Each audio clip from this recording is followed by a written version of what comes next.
I think in terms of shape, Di Matteo and Benitez are actually very similar. They both prefer 4-2-3-1. I think the difference is in how they execute that.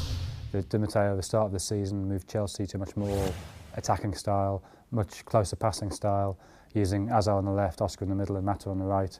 Immediately we've seen Benitez has started to change that. The game against Fulham, he brings in Bertrand on the left, leaves Mata on the bench.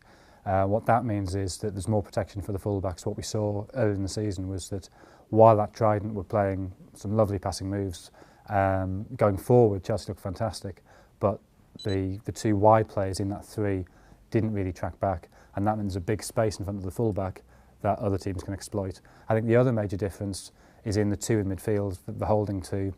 Benitez, I think, wants them to sit much deeper. He wants them to be much tighter. That actually allows the fullbacks to come forward. It's not necessarily a negative thing. It's a shape issue. And of course, if the fullbacks do come forward, that helps block up the space on the wings as well. And I think the other intriguing thing from the first week of Benitez's reign is that immediately he's brought in Oriol Romeu, the Spaniard, to play there in that holding role. He's a much better passer, I think, than either Ramirez or Mikel. Benitez seems to prefer a passer, I guess, in the way Xabi Alonso played for Liverpool. That Romeu will sit there, he'll play passes, and you have Ramirez still doing a shuttling role, but it is just a little bit more compact, it is a little bit tighter there.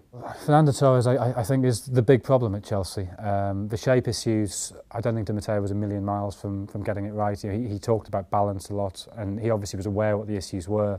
And it's a question of just moving towards that.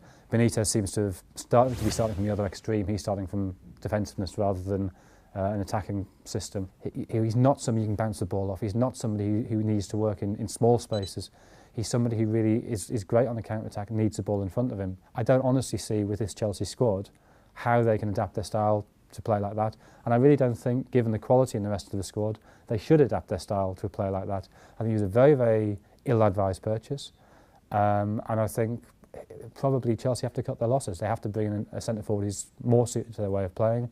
And I think from Torres' point of view, he needs a break, he needs a new start, because things have gone incredibly badly wrong. He seems to just slunk into this depression, and probably a break is the only way to try and come out of that.